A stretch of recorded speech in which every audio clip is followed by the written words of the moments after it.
오늘 완전 무장이라는 제목으로 하나님의 말씀을 증거하려고 합니다. 간젠 무소 という題を持って御言葉を伝えたいと思いますけども、実は今日ですね、6月25日といえばですね、韓国人にとっては忘れられない日でありますね。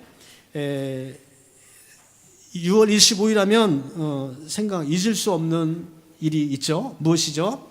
6.25 전쟁, 한국 동란입니다. 한국의 ですね,戦争が あったんですね. 그때 여러 많은 일들로 통해서 많은 사람들이 죽고, 그리고 또 지금 한국이 남북으로 분단된 이유도 그 이유 때문에 그렇습니다. 韓国がこのように南北に分かれた理由もこの戦争によるものでありますよね。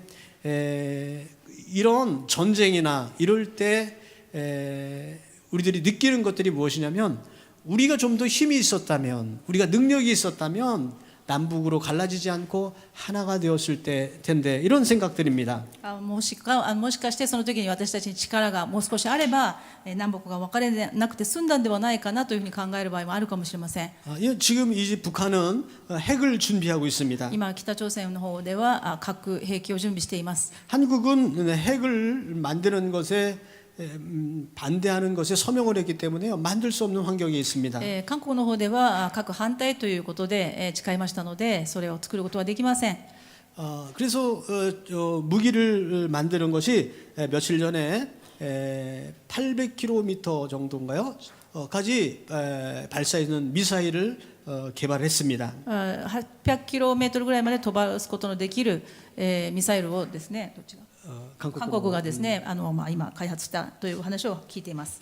노무현 대통령이 아니라 문재인 대통령이 국방이라는 것도, 대화라는 것도 내가 힘이 있을 때 대화할 수 있지, 힘이 없으면 대화가 아니라 굴복하는 것이다, 이런 식으로 얘기를 했습니다. 現大統領がですね、対話というものは対等な力があるときのみに成立するものであるから、力を持たなければならないということをおっしゃっているそうです。 우리가 영적인 상황에서도 마찬가지라고 생각합니다. 私たちの霊的な戦いはどうでしょうか。 우리가 주님 안에서 힘을 가지고 있을 때에 악한 원수마귀 사단과 싸워 이길 수 있을 줄로 믿습니다. 私たちに主の力が与えられているときに戦ってこそ悪魔サタンに勝つことができます。 우리가 신앙에 힘이 있을 때 세상에 이길 수가 있습니다. そして私たちに神様からの力が与えられているときにのみ、この世の中の力にも打ち勝つことができます。 그래서 성경은 우리에게 강하라, 담대하라고 말씀하고 있습니다. ですから私たちに聖書は大しくありなさいと、大胆でありなさいと語っています。 그래서 우리가 오늘 완전 무장이라는 제목으로 그냥 일부분을 무장하는 것이 아니라 완전히 무장해서 악한 원수마귀 사단을 부서뜨리자라는 의미에서 완전 무장이라는 제목으로 말씀을 증거할까 합니다. 私たちがですね、一部分だけではなく完全な武装をするためにどのようにすればよいかということを今日御言葉から学んでいきたいと思います。 오늘 본문 말씀 11절부터 묵상을 했습니다. 今日11節から皆さんに読んでいただきました。 사실은 10절부터 보면 내용을 더 잘 알 수가 있습니다. 実際は10節を読むとよくこの内容がわかるかと思いますが、 서두에서 말씀드렸듯이 우리에게 말씀하고 있는데요, 강하라고 말씀하고 있습니다. 先ほど申し上げたように私たちにその大能の力によって強められなさいと10節にあります。 우리가 강하지 아니하면 사단과 싸울 수가 없습니다. 私たちが強くなければ悪魔と戦って負けるのは見えています。 그래서 오늘 본문 말씀은 사실은 이게 명령형으로 기록되어져 今 있습니다. 日の本文はですね、10節から始めずっとですね、命令形で書かれていることが特徴的であります。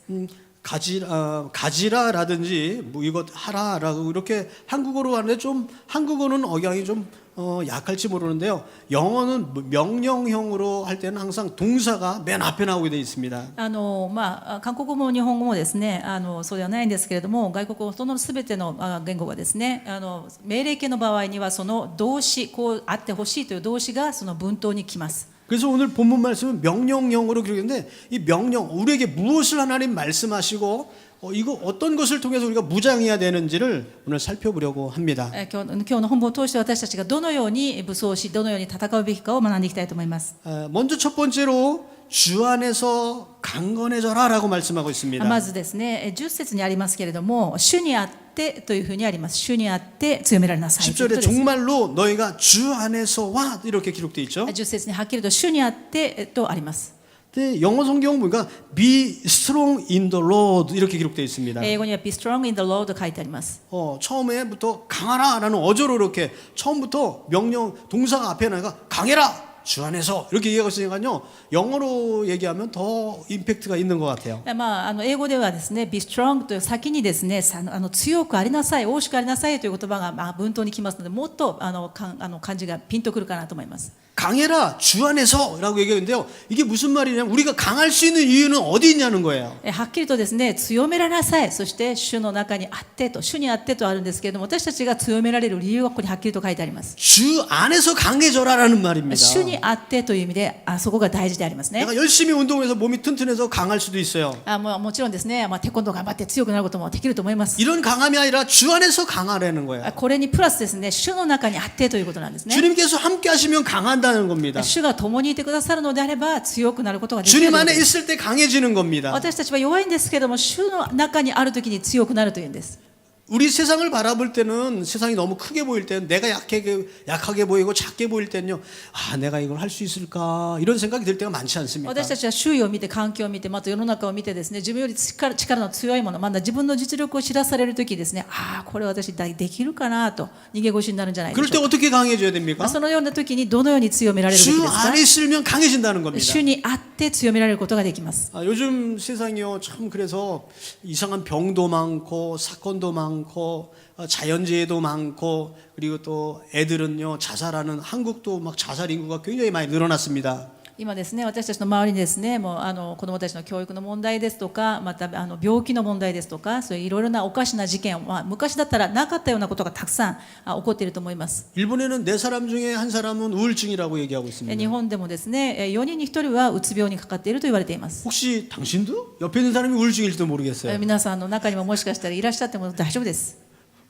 그런데 우리가 그럴 때라도요 우울증이 있고 이런 질병이 있을지라도요 우리가 강해질 수가 있다는 겁니다. 私たちがそのような、たとえうつ病があったとしても、弱い病気があったとしても、主にあって強められるのであれば大丈夫です。 병원에 가면요 약을 줍니다. もしですね、私はうつ病です、精神病です、夜眠れません、病院に行きますと薬しかくれません。 약을 먹으면요 항상 졸리는 약을 줘요. そして病院ではどのような薬をくれるかというとですね、いつも眠りを誘うような薬しかくれません。 근본적으로는 치유가 안 되는 それ 거예요. は治療ではありません。 어떨 때 우리가 강해질 수 있어요? 私たちがどうしてこの病に勝つことができるんでしょうか。 주님 안에 있을 때 강해질 수 主の 있습니다. 中にあるときに勝つことができます。 자기 형편을 보고 상황을 보면요 너무 힘들고 그리고 또 이길 수가 없습니다. 自分の弱さを見ても、自分の環境を見ても、これは到底無理だと思うときであっても、 그럴 때 어떻게 해야 돼요? そのようなときにこそ、 내가 예수님과 함께합니다. 私は主の中にいて主と共に歩みま 내가 す。 예수님 안에 있습니다. 私は主と共に歩みますと。 저도 목회를 하면서 또 생활을 하면서 좀 약해질 때가 있어요. 牧師も人間ですから神様ではないので弱くなることがありますが、 그럴 때 예수님 이름으로 하면서 항상 예수님 이름을 부르면서요 생활 가운데 사면 약해졌던 것이 힘이 나고요. 시간이 지나면 내가 언제 이런 힘이 있었지? 할 정도의 그런 일들이 많이 일어납니다. 私が弱くなればなるときこそですね、主の皆によって、イエス・キリストの皆によってと祈るときにですね、主が助けてくださって、私がそのようなことをいつできたかな、これは神様の力によるんだなということが後で振り返ってもたくさんあります。 우리가 강해질 수 있는 이유는 예수님을 통해서 강해질 수가 있습니다. 私たちはイエス・キリストの皆によって主の中にあるときに強くなることができます。 두 번째는 우리가 강해질 수 있는 건요. 그 10절 그 뒷부분인데 주님의 능력으로 인하여 강해질 수가 있습니다. また2番目にどのように強くなることができるかと言いますと、10節後半部にありますけれども、その滞納の力によってとあります。 그 힘의 능력으로 하는데 그 힘은 예수님의 힘입니다. その滞納の力というそのというのはですね、イエス様を表しています。 자, 여러분 예수님의 힘이라 그러면 어떤 게 예수님이 제일 큰 능력일까요? 皆さん、イエス様の力というとどのようなことを思い起こされますか？ 예수님은 많은 병자도 イエ 치료하셨습니다. ス様は病のものも癒されましたよね。 귀신도 そ 쫓으셨습니다. して悪霊も追い出されましたよね。 우리가 생각할 수 없는 그런 놀라운 일도 많이 하셨습니다. 私たちの考えられないことをイエス様はなさったわけです。 그것이 하나 예수님의 능력일까요? それがイエス様の力でしょうか？ 그것도 능력의 한 부분이지만 예수님이 제일 대표되는 능력은요 십자가의 보혈인 줄로 믿습니다. それも大きな神様の力で、イエス様の力であると思いますけど、一番大きな奇跡で一番大きな力は十字架の上で流された血潮であります。 예수님의 그 능력으로 우리가 강해질 수 있다는 そ 겁니다. の知識の力によって私たちは強くなることができます。 우리가 늘 예수님의 이름을 불러야 되고 私たちは主の皆をたくさん呼ばなくてはなりません。 예수님의 그 보혈로 통해서 내가 강해질 수 있다라고 믿고 나가야 될 줄로 そして 믿습니다. 私イエス様の知識によって強められることができると信じて神の前に出るべきであります。 자, 이것을 강하여진 다음에 그 다음에 어떻게 되냐면요. 그 다음에 전신갑주를 입으라 이렇게 얘기하고 そ 있습니다. のように力強められた後にすべきことは私たちが救いの兜、その後にですね、神のすべての武具を身につけなさいと11節にあります。 완전 무장을 해도요. 내가 힘이 없으면요. 무게 때문에 갑옷도 못 입어요. そのすべての武具をつけなさいという前にですね、武具をつけるだけの体力がなければ武具をつけてもそれに耐えることができないでしょう。 제일 근본적인 힘은 주님 안에서 우리가 강하여진 다음에 무장을 한다는 겁니다. 一番大事なことはまず主の滞納の力によって強められたその後に武装するということであります。 이 전신 무장을 하면 무서운 게 없어요. このように完全防備して完全武装すれば怖いものはなくなります。 그래서 전신 갑주를 입어야 됩니다. ですからこの全身にですね、すべての武具を取らなくてはなりません。 당시 이 전신 갑주는요 로마 병사의 그 무장하는 것을 대표로 들어서 오늘 말씀을 기록한 건데요. 투구를 쓰고 갑옷을 입고요, 큰 방패 들고 칼을 들고 전투화를 신고 이렇게 서 있는 모습을 보면요, 빈틈이 없습니다. このすべての武具というのが11節にありますけれども、このすべての武具は当時のローマの兵士たちの姿を模様をそのまま真似て、ここに17節までに書いてあるんですけれども、胸当てであれ、帯であれ、また履物であれ、大盾であれ、すべてのものですね、兜であれですね、それをすべて武具をつけますと、そこに隙がないように見えます。 이 전신 갑주를 입으면요 좀 맞아도 덜 아파요. すべてのですね、武具をつけても、ちょっと矢が当たっても何が当たってもそんなに痛くないですね。 방어가 되니까 공격도 되는 겁니다. そしてただ防ぐだけではなくて攻撃もできること。 그래서 전신 갑주를 입은 건 굉장히 중요한 겁니다. ですからこのように全身に武具をつけるということは大事であります。 다윗과 골리앗의 싸움을 여러분 잘 아시죠? 皆さんダビデとゴリアテの戦いをご存知でしょう。 다윗은 갑옷을 입었다가요. 사울의 갑옷이 너무 커가지고 이거는 갑옷이 아니라 완전 이불이다. 그래가지고 벗고 그냥 나가게 됩니다. 갑옷이 없어서. 当時ですね、ダビデは少年でありましたし、背が低かったので、当時の王様でありましたサウルからですね、武具をいただいて戦おうとしたんですけれども、サイズが合わなくて、これはもうむしろ無用だと言って捨てて出ていったわけですね。 골리앗은 엄청난 큰 사람이었습니다. ゴリアテは大男でありました。 갑옷을 입고요. 갑옷을 입고 그리고 또 투구를 쓰고 그리고 손에 칼을 들고 나옵니다. 彼はですね、槍を手に持って、そして兜をかぶり、そして盾をですね、身につけて出てきたわけです。 그뿐만이 아니라 앞에요. 여기 무기 들은 사람, 쫄병을 쫄딱을 데리고 앞으로 이렇게 나가요. そしてゴリアテのみならずですね、そのペリシテ人の軍が兵士たちが他にもたくさんいたわけです。 그런데 앞에 보니까 쬐끄만 애가 이렇게 나갔단 말이에요. その時にですね、戦おうとして相手を見ましたら、少年ダビデが見えたんです。 그래가지고 골리앗이 뭐라고 하냐면요. 야, 내가 갠 줄 아냐? 막대기 들고 나왔어? 그래서 앞에 있는 이제 병사고, 야, 나와. 그러고요. 갑옷도 여기 투구도 벗고요. 무장 해제를 해버립니다. そしてそのダビデの様子を見たですね、ダビデは武具をつけないでできているわけですから、俺様何者だと思ってるんだと言いながらですね、兜を取り、そして前にいた兵士たちも散らしてですね、お前たち出てこなくても出る幕じゃない、この少年がいてだと言ってバカにしたわけです。 완전 무장을 했는데 무장 해제를 해버리니까 한 방에 맞아서 죽어버렸습니다. そして完全に武装していたんですけれども、少年ダビデを見てですね、緩んでその武具をすべて取ってですね、そしてダビデの意思一発で死んでしまったわけであります。 전신 갑주는 우리가 싸움에 있어서 필수 조건입니다. 私たちがこの武具を取るということは戦いにとって必要なものであります。 그리고 우리가 그 다음에 뭐라고 하냐면 전신 갑주를 한다면 그 다음에는 너희가 일어서서 준비하라 우리에게 말씀하고 있습니다. そしてその後にですね、武具を取った後にすべての願いを18節からありますけれども、その武具を取った後に心を込めて戦わなくてはいけません。 우리가 준비하라는 것은 무슨 말이냐면요. 우리가 이 전쟁에서 이기면 여기서 끝나는 것이 아니라 또 다음 싸움을 준비하고 계속 준비하라는 말입니다. 準備しなければならないということはですね、その戦いで終わりではなくて、その戦いの次にまた戦いが待っていることを意味します。 이 골리앗과 싸운 이 다윗은 골리앗 하나만 무찌르고 싸움이 끝난 것이 아닙니다. このダビデとゴリアテの戦いはゴリアテ一人を倒して終わったものではありませんでした。 골리앗은 형제가 있었어요. 교다이가. ヒョンジェがゴリアテには兄弟がいたんですけれども、 그런데 골리앗이 큰 이 종족이니까 그 형제도 어떻겠어요? 좀 마- 몸이 특출난 사람들입니다. ゴリアテも大男でありましたから、きっとその兄弟も大きい人であったと思います。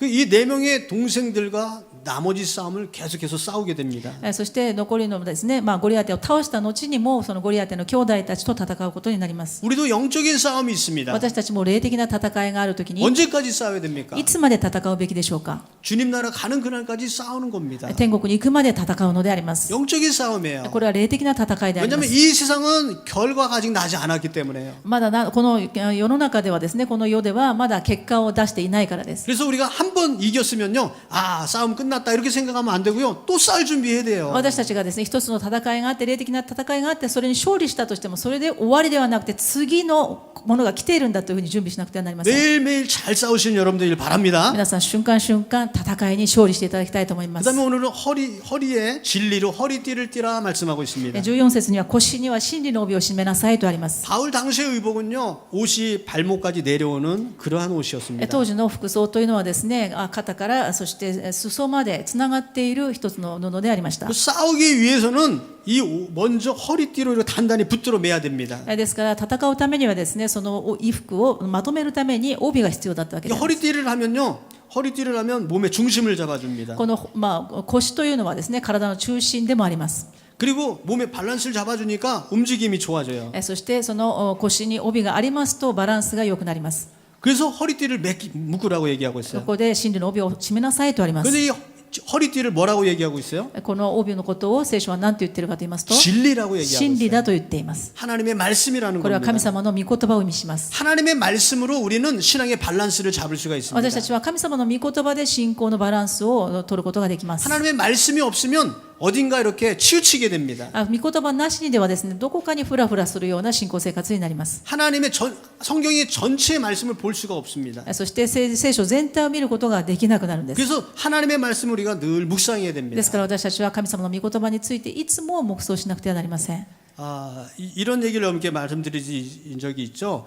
장님이 있습니다. このような話をしたことがあると思いますけれども、 장님이 어느 날 장님들이 모여서 코끼리 구경을 갔습니다. ある人たちが集まってですね、ゾウさんを見に行きましょうという話になりました。 한 장님이 코끼리의 코를 만진 거예요.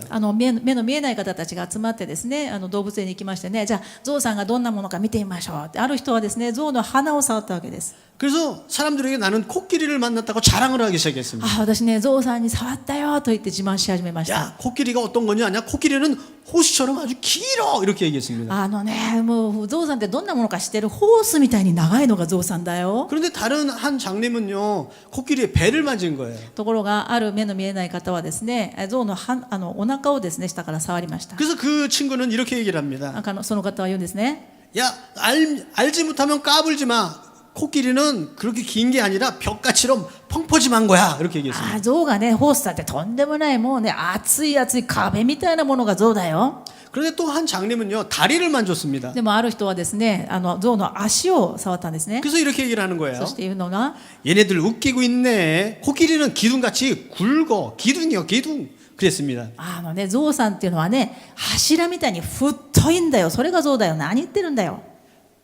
모두 다 틀린 말은 아닙니다. 全部皆さん合っている話でありますけれども、 그렇지만 우리가 코끼리를 잘 설명하려면 でもゾウについてよく説明したいのであれば、 코끼리는 등치가 크고 大きい動物で 기둥 같은 다리가 있고 柱のように太い足があって、 코는 길어서 코끼리야. 이렇게 얘기를 そ 해야 し 됩니다. て鼻が長いのがゾウですよというふうに言わなくてはいけない 전체를 でしょ 다 볼 줄 아는 것이 밸런스가 있는 겁니다. う。全体をよく分かることがバランスがあるということであり 우리가 ます。 하나님의 말씀도 이렇게 한 부분만 치우치면 안 됩니다. 神様の御言葉もですね、どこか一箇所だけに偏ってはなりません。 한편으로 치우친다는 건 무엇이냐면요, 내 마음대로 생각하는 것입니다. その偏って見る、御言葉を偏って見るということは、御言葉を自分の心のままに適用するということであります。 하나님의 말씀은 하나님이 무엇을 말씀하신가를 아는 것이 하나님의 말씀의 중심입니다. 神様の御言葉は私たちに何を望んでおられるかということを知るということが中心にならなくて 근데 はなり 자기 ません。 뜻대로 이렇게 읽으면 안 된다는 거예요. 自分の心に合わせて、私の気持ちに合うところというふうに読んではいけないということで 어떤 す。 사람은 성경으로 점치는 사람도 있어요. ある方はですね、聖書に聞くときに、神様の御心を聞くときに、占いをするように聖書を読まれる方がいます。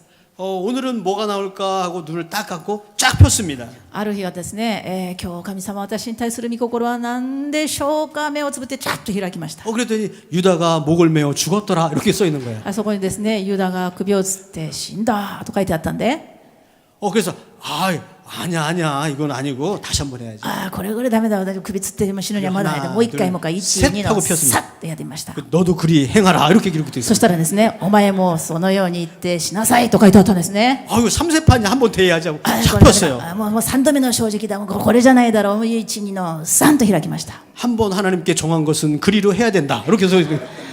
一回決めたことは早くしなさいと書いてありました。 자 이렇게 하면 하나님의 말씀을 이런 식으로 읽으면 안 된다는 こ 거예요. のようになぜこの話をするかというと、神様の御心をですね、このように求めてはならないということでお話 하나님의 しました。 진리를 잘 알면 바란스 있는 신앙생활을 할 수가 있습니다. 神様の御言葉、御心を知るためにはバランスよく読まなくてはな 마치 りま 우리가 せん。 의복에 허리띠를 매는 것과 같다고 얘기하고 있는 겁니다. 私たちがですね、服を着てその真理の帯を締めるのと同じことであります。 다음에는요 의의 흉배를 붙여라 이렇게 얘기하고 있습니다. 次にはですね、正義の胸当てをつけなさいとあります。 흉배는 목에서부터 배까지 있는 가슴을 보호하는 그러한 갑옷입니다. この胸当てというのはですね、この首のあたりから胸のあたりを覆って、そして腰まで来るものを言います。 여기서 굉장히 これ 중요합니다. は大事です。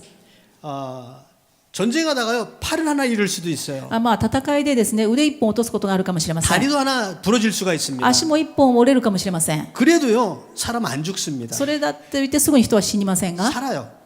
그런데 만약에 심장이 잘려버리면요 죽어버립니다. でもその心臓の近くですね、ここは胸当てのところはそこを一発やられただけで死んでしまいます。 그래서 싸우는 사람을 보면요 요즘 영화도 보면요 무슨 방탄조끼라 그래서 여기를 보호하는 것만 이렇게 쫙 있고 이렇게 싸우는 걸 봅니다. 現代でもですね、そのピストルの弾から逃れるために防弾チョッキというものもあります。 그게 뭐냐면 적어도 죽지는 않는다 이런 얘기예요. それはですね、撃たれてもすぐに即死はありません、ないということがありま 우리가 す。 싸우러 나갈 때 의의 흉배를 붙여야 되겠습니다. 私たちはいつも正義の胸当てをつけなくてはいけません。 의의 흉배는 의는 누구로부터 받을 수 そ 있습니까? の正義というのは誰からいただくものでしょ 그리스도를 믿음으로 가없는 하나님의 은혜로 받은 것이 이 의입니다. う。この義というのはですね、私たちの義ではなく、私たちの正しいと思うことではなくて、罪人である私たちがイエス・キリストからいただく許された義であります。 너희의 죄와 허물로 우리 주님 죽으셨다고 성경은 말씀하고 あ 있습니다. なたの罪のために私は死んだんだとイエス・キリストはおっしゃいます。 여기에 흉배를 붙이는 것은 바로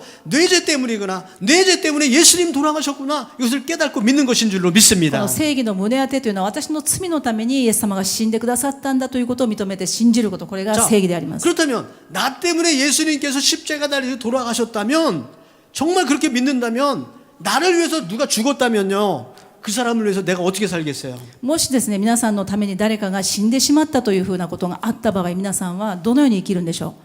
내가 그 사람을 위해서 내가 어떻게든 내가 좀 더 살아야겠다 이런 생각 가지지 않을까요? 自分の代わりに死んで身代わりになって死んだ人がいるのであれば、私はその死んだ人の分まで生きなければと思うのが普通じゃないでしょうか。 어제 페이스북에서요 이런 기사를 읽었습니다. あるですね、記事を読んだことがありますが、 어떤 미국 분이신데 따님을 잃으셨어요. あるアメリカの方がですね、娘を亡くされました。 근데 이 따님이 운전면허를 딸 때요 자기가 만약에 죽게 된다면 장기를 갖다 기증하겠다고 서명을 했답니다. その娘さん、亡くなった娘さんがですね、免許を取るときに、もし私が死んだ場合に私の臓器を誰か必要な方に差し上げますというサインをして署名をして残していたそうです。 그런데 불행하게도 이 따님이요 교통사고로 죽게 된 겁니다. この方がですね、交通事故で亡くなったわけです。 뇌사 상태가 된 거예요.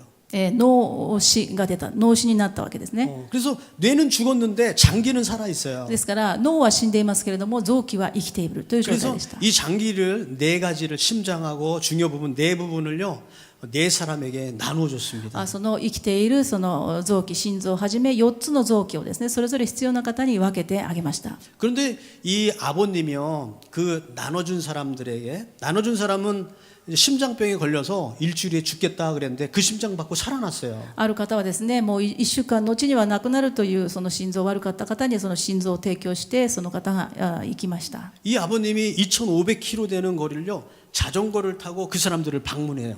その亡くなった方のお父様がですね、2500キロの距離をですね、自転車で訪問したそうです。 그리고 그 심장을 드린 분은 중년 남자였는데 그분한테 부탁을 하는 거야. 내 딸의 심장 소리 좀 듣고 싶다고. 亡くなったお父さんがですね、その方に、娘さんが心臓を提供したその方のところに行きました。その2500キロのところを自転車で訪ねて行ったんですけれども、その方はですね、自分の娘の心臓がその中年の方でありましたけれども、その方の心臓となって生きているということで訪ねて行って、私の娘の心臓の音を聞きたいとお願いしたそうです。 그래서 그 사람을 끌어안고 그 사람 가슴에 귀를 기울이면서요. 그 소리를 들으면서 엉엉엉엉 우시는 거예요. そしてその方を抱きしめながらですね、これが娘の心臓の音かと、その心臓の音を聞きながら泣かれたそうです。 저도 한번 생각을 해봤어요. 考えてみたんですね。 사랑하는 사람이 만약에 그렇게 됐다면 もし自分の愛する人がそのようになった場合、 어떤 조그만 부분을 어떤 사람이 그로 인해서 은혜를 받아서 살고 있다면 もし自分の愛する人の一部分が誰かに神様の恵みによって伝えられて、その人がもし生きるのであれば、 늘 그 사람을 보고 싶고 또 어떻게 됐는지 알고 싶고 그럴 것 같아요. その人がどのようになったかな、自分の娘の心臓を当てた方はどのようになったかな、元気かな、その方を訪ねてみたくなると思うんですね。 우리는 이 세상에서 죽었던 존재였습니다. 私たちは罪の中で死んでいたものであります。 우리는 이 세상에 죄 가운데 있었던 私たちは 사람들이었습니다. 罪の中にいたものであります。 우리는 하나님 앞에 갈 수 없는 罪の 사람들이었습니다. ゆえに神様と交わることも神様の前に行くこともできなかった人間であります。 근데 예수님이 심장을 터뜨려 가지고 イエス様がただご自分の体を裂いてくださったことによって、 예수님의 몸을 다 찢으셔 가지고 イエス様がご自身の体を裂いてくださって血潮を流してくださったことによって、 우리를 위해서 십자가 달려 돌아가서 우리를 구원해 주셨어요. 私たちのために死んでくださったがゆえに今私たちが生きているのであります。 우리 하나님은요. 그래서 그 믿음을 가지고 사는 사람들의 관심이 굉장히 많으실 것 같아요. そのようにお一人子イエス・キリストを殺してまでも私たちを生かしてくださった神様は、私の愛するイエス・キリストを通して生きている人たちがどのようになっているのか関心を持っておられると思います。 인간도요. 자기 딸의 심장을 가진 사람이 어떻게 살까 늘 관심이 있고 가까이 가고 싶고 한번 안아보고 싶은 겁니다. 人間でさえもですね、自分の死んだ娘の心臓をあげた方がどのようになっているか、そして抱いてあげてその心臓の音を聞いてみたい、このが人間の思いであるんです。 독생자 아들 예수 그리스도의 심장을 터뜨려 가지고 우리를 구원해 주신 하나님인데 お一人子イエス・キリストをですね、殺してまで私たちを愛してくださった神様です。 그래서 우리들을 향해서 하나님은 관심이 많으신 겁니다. ですからその命をいただいた私たちがどのように生きているのかということを神様は本当に関心を持って見てお 그래서 られます。 우리가 그 은혜를 받은 사람이라면 私たちがその恵みをいただいたものとして生きるのであれば、 예수님의 심장을 가지고 살아가야 될 줄로 イエス・キリ 믿습니다. ストに与えられた命を持って生きなくてはならないんじゃないで 그것이 しょうか。 의의 숭배를 붙이는 삶이 아니겠습니까? それが正義の胸当てを当てて生きる生き方ではないでしょう 오늘은 か。 길지만 좀 빨리 하겠습니다. 7번째 평화의 복음에 신발을 예비하라고 신으라고 얘기하고 平和の 있습니다. 福音の履物を履きなさいとあります。 이것은 복음을 증거하는 삶이라는 겁니다. これは私たちに与えていただいた恵み福音を伝える生き方であります。 복음을 증거하는 것도 우리가 완전 무장 가운데 하나라는 겁니다. 私たちが福音を伝えることもですね、完全武装をすることの中の一つに入っているんです。 악한 마귀 사단과 전쟁을 하면서 우리가 복음을 증거하지 않고는 살 수가 없는 것입니다. 私たちは悪魔サタンと戦って生きるときにね、こう福音を伝えずに生きることは不可能であります。 그래서 세상 어딜 가든지요 복음을 증거할 준비하시기 바랍니다. ですから私たちは今死にゆく人たちにいつでも福音を語れるように準備しなくてはなりません。 직장에서도 그렇고요. 私がいる職場でも、 가정에서도 그렇고요. 家族の中でも、 학교에 가서도 그렇고요. 学校に行っても、 어떻게 하면 이 사람이 예수님을 믿을까 생각하시고 증거하시기 今 바랍니다. 私がこの人に福音を伝えなければ地獄に行ってしまうという危機感を持って伝えてください。 어저께는 좀 감사한 일이 있었습니다.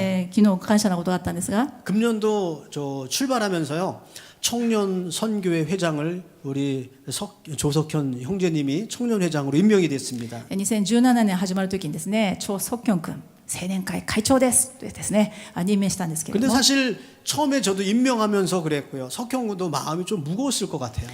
きっとね、석현君もね、俺会長、会員はどこみたいな感じですね、心が重かった 왜 と思いま 마음이 す。 무거울까요? なぜ心が重いかというと、 회장이긴 회장인데 회원이 한 사람도 없어. 会長は俺だけども、会員は誰みたいな 그래서 感じで 저도 す。 기도하다가요. 하나님 어떻게 하면 될까요? 하나님 하고 기도하다가 석형 군하고 얘기를 하게 되었습니다. そして祈りながらですね、会長さんと석현君といろいろ話をしました。 그래서 우리가 금년도 목표를 정하자. 今年の目標を立てようか。 그 중에 하나가 뭐냐면요. 우리가 매번 그냥 임명장만 받고 형식적인 1년을 보내는 것이 아니라 1년 목표를 정하고 이것 하나만 했다면 성공한 거로 생각한다. 이렇게 얘기를 했습니다. 任命状もらってこれはね、形式で終わることではなくて1年間目標を持って一つでもいいから達成しようよと 그 いう 중에 話を 하나는 しました。 먼저 내가 내가 하나님 앞에 바로 서는 일을 하자. 그거 하나 하자. 이렇게 얘기했어요. まず私たちが神様の前で神の子供として正しく立つことから始めようと言いま 그리고 し 또 한 가지는 딱 한 사람만 전도하자. 이런 た。そし 얘기했습니다. て一人だけでいいから一人だけでいいから伝道しようよと決めま 딱 し 한 사람 전도하면 그거 성공한 거다. た。一人でも伝道したらこれ目標達成だよ。 우리가 100명, 1000명을 전도하고 그 사람들을 인도하는 것이 지도자가 아니라 정말 바른 지도자는 한 사람을 바른 대로 인도하면 그거 성공한 거다. 이렇게 얘기했어요. 100人1000人を教会に連れてくるよりも一人だけでも神様の前に正しく立たせることができるならそれは成功じゃないのかという話をしました。 그것을 구체적으로 실천하기 위해서 주마다 주일 저녁 시간을 이용한다든지 주중에 한 번 만나서요 같이 성경 공부하고 같이 기도하고 나눴습니다. そして毎週日曜日ですね、一緒に聖書を学びながら、そしてこの目標に向かって祈りました。 그리고 하나님 우리에게 전도할 수 있도록 도와주세요 하고서 둘이서 약속을 했어요. そして神様は私たちに伝道できるようにしてくださいと祈りました。 우리가 유니타스에 가서 전도하자 じ 했습니다. ゃあ日本語学校に行って伝道しようか。 그런데 지금까지 그 약속이 안 이루어졌습니다. その約束が守れなかったんですけ 그래서 ども、 마음이 계속 무거워졌었어요. いや約束したんですけどずっと心が重かったんですね。 전도를 하는 건 좋은데요. 하나님 맨 땅에 헤딩할 수는 없잖아요. 기도를 했어요. 伝道するのはいいんですけどいきなり俺は牧師だと言いながらですね学校に乗り込んでいくのもちょっとねと思ったんですね。 어저께 여기 신정래 집사님이요. 목사님 축구하는데 축구 한번 나오세요. 그래서 어저께요. 여기 많은 사람들이 성원에 힘입어가지고 축구를 한번 하러 나갔습니다. 昨日ですね感謝のことに新庄レシスさんが誘ってくださいましてサッカーをちょっとしに行きませんかと参加してみました。 저는 이제 옛날 허리를 다쳤기 때문에 그렇게 뛰지는 못하고요. 그냥 살살 걸어다니고 그랬는데 그런데 끝나고서 이렇게 이 사람 저 사람 만나서 좀 얘기를 하다 보니까 기쁜 소식이 들리는 거예요. そのサッカーをしてですね、一度腰を痛めてますからちょっとゆっくりやりながらですね終わった後に嬉しいニュースが入りました。 거기에 유니타스 학생이 있는 거예요. そこにユニタスの学生がいたんですね。 그래서 그 아이를 불러가지고 얘기했습니다. そして彼と話をしました。 야, 내가 목사님 밥 사줄게. 한번 만나자. 私今度食事をおごってあげるからちょっと一回会いませんか。 그래가지고 만나기 이름을 받고 그다음에 라인도 주고받고 그래서 약속했어요. そしてお互いに約束をしてその連絡先もいただきました。 그래서 맨 땅에 헤딩하는 것이 아니라 하나님께서 자료를 준비해 주셨구나. 얼마나 감사한지 모릅니다. 本当に目標を決めたんですけれどもその乗り込んでいくんじゃなくこのような方法として神様が導いてくださったことを 청년 感謝します。 선교의 서강이 비치는 역사적인 사건인 줄로 믿습니다. このように青年宣教会がですねこれから将来も光が見えてきたなと信じます。 사실 어떻게 보면 작은 별거 아니라고 생각하는 일일지 모르겠습니다. 本当はこれそんなことを小さなこととおっしゃるかもしれません。 우리들 삶 가운데 조그만 소자에게 하나님 말씀을 증거할 수 있는 것은 우리의 인생의 참 큰 기쁨인 줄로 でも 믿습니다. そのようにですね私たちの人生の中で出会う人に小さなことであってもですね福音を伝えることができるということこれは祝福であります。 평안의 복음에 예비한 것으로 신을 신으라 말씀했습니다. 平和の福音の備えを吐きなさいとあります。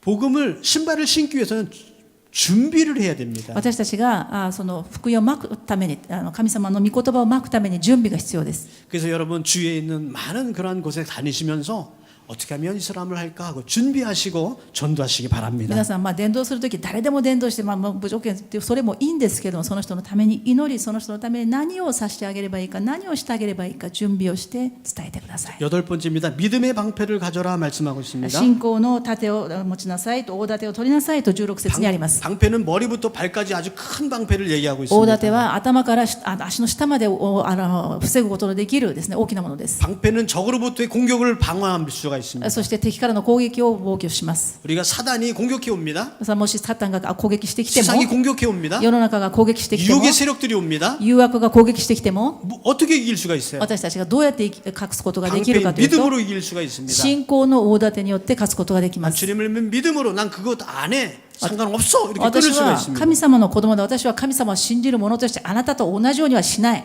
아홉 번째 구원의 투구가 있습니다. そして救いの兜が17節にあります。 머리를 보호하는 건 참 중요합니다. 頭を守るということは大事です。 또 이 머리를 뒤집어 쓰면요. 좀 시야가 좀 좁아지죠. 何か頭にかぶるとですね視野が狭くなるんです。 그럼 더 용감해집니다. そしてまた勇敢になります。 그러면 어떤 현상이 일어납니까? どうなるかと言いますと 배는 게 없어집니다. 怖いものがなくなります。 그래서 싸울 수가 있어요. ですからいろんな怖いものが目に入りませんから戦うことができるんです。 옛날 로마의 때는요. 병사만이 툭을 쓴 게 아니라 말을 탄 마병들도요. 말에다가 머리에다가 뒤집어 씌웠습니다. 昔のローマの兵隊はですね、ですから兵隊たちだけではなくて馬もですね、怖がらないように馬にもこう頭にかぶせました。 말이 용감해서가 아니라 말은 솔직히 겁이 많은 짐승입니다. 馬というのはですね、勇敢な動物ではなくて非常に柔和なですね、怖がりな動物で 근데 す。 뭔가 뒤집어 씌우면 배는 게 없으니까 용감해지는 거죠. でもその馬にですね、頭にこうかぶせて見えなくするから勇敢になるんです。 우리가 구원의 투구를 쓰면 용감해질 수가 있습니다. 私たちが救いの兜をかぶるのであれば怖いものが何も 열 なくなり 번째 ます。 성령의 검이 있습니다. そして聖霊の与える剣を取りなさいとあります。 열한 번째는 무시로 성령 안에서 기도해라 말씀하고 そ 있습니다. して最後に18節にはすべての祈りと願いを用いてどんな時にも聖霊によって御霊によって祈りなさいとありま 12 す。 번째 명령입니다. 깨어 기도하라 말씀하고 目を 있습니다. 覚まして祈りなさいとあります。 기도하는데 졸 수도 있어요. 祈りながら寝ることもあるかもしれませんが、 기도하라, 깨워서 기도하라 이렇게 얘기하고 でも 있습니다. そうしないで目を覚まして祈りなさいということです。 12가지를 좀 짧게 여러분께 설명을 드렸습니다. 皆さんすでに12個お話ししましたけども覚えていらっしゃいますか？ 자, 이것이 완전 무장할 수 있는 겁니다. これが12個のものがですね、完全武装の方法であります。 이것을 통해서 우리는 사단과 싸울 수 있는 겁니다. 私たちはこの武装をすることによって悪魔サタンに勝つことができます。 무장하지 않으면 어떻게 돼요? 武装してない場合はどうなるかと言いますと、 싸우는데 공격을 당하고 피해를 입는 겁니다. 戦っても負けて傷を受けることになります。 우리가 이길 수 있는 방법은 무장하는 겁니다. 私たちは勝つことはこの武装することによってのみ勝つことができます。 우리는 주 안에서 강해질 수가 있습니다. 私たちは主の中で勝つことができるんで 왜냐하면 す。 사단보다 우리 하나님 더 능력이 있으신 분이기 때문입니다. 私たちは弱いんですけれども神様の力が強いからです。 일본은 복음화가 되지 않아서 힘들어하고 있습니다. 日本はなかなか福音が伝わらないと言います。 일본 사람들은 교회 한 번 나오고 안 나온다 얘기합니다. 今日日本人は教会に1回来てもその後来ないと言われます。 우리는 연약합니다. 私たちは弱いんですけれども、 우리가 주 안에 있을 때 그러나 강하여 그것도 감당할 수 있을 줄로 私 믿습니다. たちが主の中でこの武装するときに私たちには力が与えられると信じます。